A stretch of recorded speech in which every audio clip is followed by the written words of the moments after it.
Did you know that 90% of Spanish territory is uninhabited?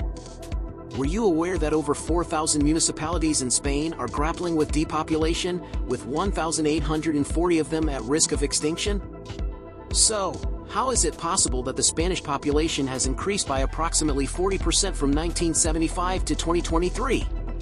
Indeed, the country has transitioned from having 34.2 million inhabitants in 1975 to 48.3 million in the second quarter of 2023. What happens is that in Spain, population growth is not uniform across all regions.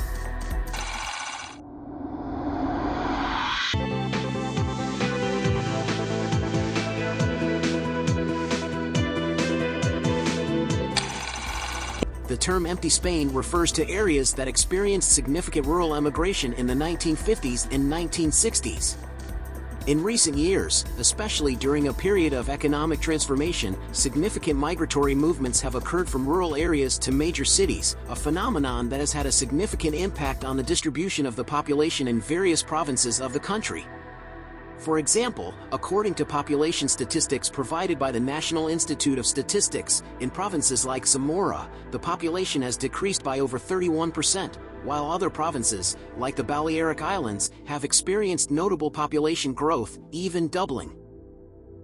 Internal migration in Spain has led to a concentration of the population in specific urban or tourist areas, while the situation in rural Spain is dire and has been labeled a state problem. Thus, regions that originally had similar populations now have greatly reduced populations or have been entirely abandoned. Data and maps provided by the Ministry of Territorial Policy and Civil Service and the National Institute of Statistics indicate that 90% of the population lives in 30% of the territory, specifically in Madrid and coastal areas. Today, the problem persists due to factors such as the emigration of young people in search of job and educational opportunities in cities, a gender imbalance due to female emigration, declining birth rates, an aging population, the abandonment of agricultural and livestock activities, policies detrimental to rural areas, and the lack of services such as public transportation and healthcare in small communities. How does all this affect the population? Depopulation has a direct impact on the quality of life in rural communities, as it results in a decrease in basic services such as education, healthcare, transportation, and culture. The outflow of young people to cities in search of opportunities characterizes rural areas, leading to an aging population, which can have implications for the sustainability of these communities. Healthcare services and care for the elderly may become overstressed as a result. Furthermore, depopulation threatens the preservation of cultural traditions and the historical heritage of rural areas. With fewer people engaged in rural life, local customs and knowledge begin to erode. Economically, there is a reduced demand for local goods and services, leading to a decline in economic activity, especially affecting sectors such as agriculture, livestock, and local commerce. This, in turn, leads to job losses in rural areas, particularly for young people, creating a negative spiral where a lack of job opportunities generates more immigration. All of this, in turn, leads to reduced government investment in infrastructure and public services, exacerbating depopulation and quality of life issues. Furthermore, the abandonment of agricultural land and natural areas increases the risk of forest fires, landscape degradation, and other environmental problems. The severity of the depopulation problem in Spain becomes evident when compared to the rest of Europe. Spain ranks fourth, after Estonia, Finland, and Latvia, in terms of the number of municipalities at risk of depopulation, representing 42.2% of the municipalities. In some of these regions, population density is so low that it can be compared to notoriously depopulated European regions, such as Norway's Lapland. Norwegian Lapland is known for its low population density due to its location in Northern Europe and vast territory. The University of Zaragoz's Territorial Planning Study Group, in collaboration with the network of sparsely populated areas in Southern Europe, has designed an indicator that measures the demographic situation in the country. Thanks to this indicator, we now know that among the over 8,000 municipalities in Spain, 49% face a serious or very serious demographic situation.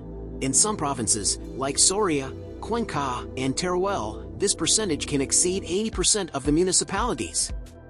Taking the specific case of Córdoba, a loss of over 27,000 residents is projected in the next 15 years if current demographic trends persist.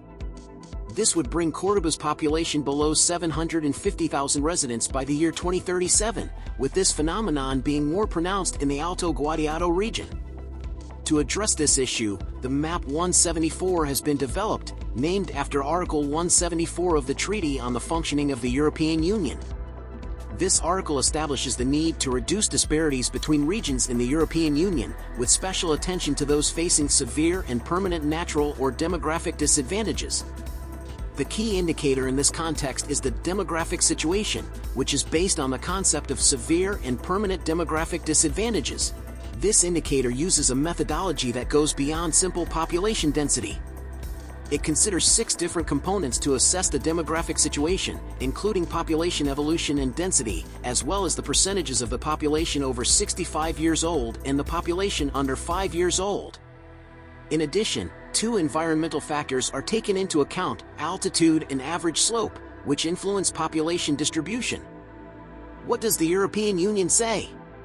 In response to this alarming situation, which extends beyond the national level in Spain and is a European issue, legal considerations regarding depopulation are being made. This issue doesn't just affect local or regional communities, it has a broader impact on the governance of countries as a whole, as it's not only the future of these communities that is at stake but also the configuration of the national organizational level. Despite the regulatory provisions in Article 174 of the Treaty on the Functioning of the European Union, the responses from the European Union have lacked sufficient effectiveness to reverse this situation. There's a clear need for a comprehensive, coordinated, and integrated response to demographic change in Europe. The European Union proposes several lines of action to address the issue of population aging and low birth rates. Firstly, it emphasizes the importance of creating opportunities throughout the territory for young people to choose to stay rather than emigrate to urban areas in search of better prospects. This includes policies that promote job creation, training, and entrepreneurship in rural areas. Additionally, it suggests that policies should support families and remove obstacles that discourage parenthood, with an emphasis on the need to incorporate a gender perspective into these policies, considering the specific needs and challenges of men and women in relation to parenthood. It also highlights the importance of increasing healthy life expectancy and reducing dependence among the elderly, promoting health, well-being, and autonomy in old age through healthcare policies and healthcare. On the other hand, it mentions the importance of combating social exclusion that affects certain segments of the population and suggests implementing policies that allow people to balance their work and family responsibilities, which may include measures like telecommuting or workplace flexibility. Finally, it acknowledges that immigration can be a strategy to offset the decline in the working-age population, so it suggests supporting immigration policies in EU member countries. Depopulation, as mentioned earlier, means that a portion of the population cannot access quality public services, which goes against the constitutional principle of equal treatment enshrined in Article 14 of the Spanish Constitution. The lack of coordination between territorial planning and rural development policies hinders efficient planning. At the national level, through the Government Delegate Commission for the Demographic Challenge, the Recovery Plan was approved on March 15, 2021. This plan consists of 130 measures to address the demographic challenge. These measures are grouped into 10 action areas that address topics such as ecological transition, digitalization, rural development, sustainable tourism, gender equality, entrepreneurship promotion, strengthening public services, social welfare, culture promotion, and regulatory reforms. At the regional level, some regions, such as Extremadura and Castilla-La Mancha, have developed their specific strategies against depopulation. In Aragon, public intervention documents with a regulatory focus on territorial planning have been approved. In Galicia, legislation focuses on defining principles and lines of action to promote and revitalize demography through the coordination of public policies and collaboration between administrations and other social and economic actors.